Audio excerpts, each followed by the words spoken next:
என் அன்பு குழந்தையே, அட்டிகை வாங்குவதற்காக வட்டிக்கு பணம் வாங்கி, வட்டியை கட்டுவதற்காக அட்டிகையை விற்று, முதலை அடைக்க புதிய கடனை வாங்குவதுதான் மனிதனின் நிலை. இதெல்லாம் ஏன்? அந்த அளவுக்கு விதி மிகவும் வலிமையானது. ஆசை என்ற வலையை தேவை என்ற போர்வை போல் போர்த்தி அவனை பிடித்து வைத்துக் கொள்கிறது. துக்கப்படக்கூடாது என ஜாகிரதையாக அடிமேல் அடி எடுத்து வைத்தாலும் பாதத்திற்கு அடியிலிருந்து உளைச்சேறு உருவாகி நம்மை எப்படியேனும் இழுத்து விடுகிறது. இதிலிருந்து தப்பிக்க குலதெய்வத்தை ஆராதனை செய்கின்றோம், பலனில்லை. ஜோதிடர்களை நாடுகின்றோம், பலனில்லை.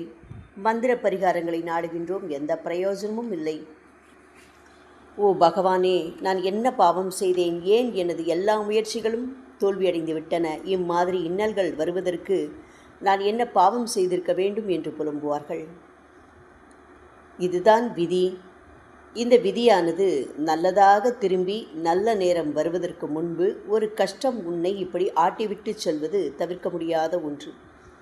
எதிரிகளிடம் சிக்கிக்கொண்டு அனைத்தையும் இழப்பது, வம்பு வழக்கு என்று கோர்ட்டு படிகளில் அலைவது, மற்றவர்கள் தூற்றும் நிலை உண்டாவது, நீடித்த புகழ் நிலை மாறி அனைவரும் புறக்கணிக்கும் வகையில் அவமானம் உண்டாவது போன்ற நிலைகள் தோன்றுவது இதனால்தான். கடவுள் தன் பக்தனுக்கு இத்தகைய நிலைகள் வரக்கூடாது என்பதற்காக அவனுக்கு நோயாக, கடனாக, விபத்தாக, ஏமாற்றமாக, சிறிய ஆபத்தாக விதியை மாற்றி அமைக்கின்றான். இப்படிப்பட்ட நிலைமை வரும்போது நீ உனது இடத்தில் இருப்பாய், மிகவும் கஷ்டப்படுவாய், வருந்துவாய், தீர்வுகளை நாடுவாய், மிக விரைவில் குணமடைந்தும் விடுவாய். பெரிதாக சிக்கிக்கொள்ளாமல் பெயரளவில் சிக்கிக்கொள்ளும் நிலையை அனுமதிப்பதற்கு இதுதான் காரணம். கர்ம தலைகள் மனிதனை தொடர்ந்து கொண்டே இருக்கும். அவை மனிதனை எப்பொழுதும் இழுத்து தன் பிடியில் வைத்து கொண்டிருக்கும். விதியின் வழிமுறைகள் விளக்க முடியாதவை. லாபத்தையும் நஷ்டத்தையும் மாறி மாறி கொடுக்கும். அந்த கணக்கு உனக்கு புரியாது. கர்ம வினைகளுக்கு ஏற்றவாறு இன்னல்கள் விளைகின்றன. நமக்கு வரக்கூடாத துன்பங்களும் வந்து போகின்றன. விதியின் பிடி உன்னை இருக்காமல் பார்த்து கொண்டால் என்னால் முடியுமே தவிர, காலக்கணக்கை மாற்றி விதியின் பிடியிலிருந்து தப்புவிக்க என்னால் ஆகாது. ஏனெனில் நான் தர்மதேவன். தர்மத்திற்கு புறம்பான விஷயங்களை செய்ய மாட்டேன். அவசியம் என்றால் மட்டுமே இந்த விஷயங்களை தலையிட்டு விதியை மாற்றுவேன். அது எனது பக்தனின் நிலை மற்றும் பக்தி, அவனது சேவை மற்றும் இந்த உலகத்திற்கு அவனது தேவை ஆகிய விஷயங்களை பொறுத்ததாக இருக்கும். இதுவும் கடந்து போகும் என்பதை உணர்ந்து பொறுமை காப்பது ஒரு வழி.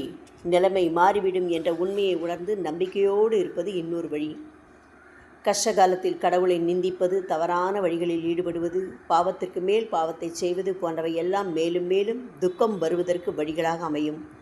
எனவே இந்த வழியை தவிர்த்து கடவுளின் நாமாவை பாடுவது, தர்ம வழியை நாடி துன்பத்திற்கும் பெருமை சேர்ப்பது போன்றவற்றை பின்பற்று. எனது பெயர் உன்னை சகல துக்கத்திலிருந்தும் விடுவிக்கும் தாரக மந்திரம். அதை நீ எப்பொழுதும் உச்சரித்து கொண்டே இருந்தால் பாம்பு தனது சட்டையை தாமாக கழற்றுவது போல உன் கஷ்டம் உன்னை விட்டு அகலும். கஷ்டகாலத்தில் கூட நீ வளர்ச்சியை நோக்கி சென்று கொண்டிருப்பாய்.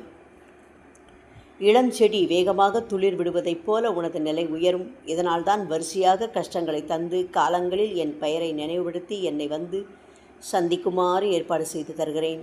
அதை பின்பற்றினால் உனக்கு விடுதலை உடனே கிடைக்கும். ஓம்.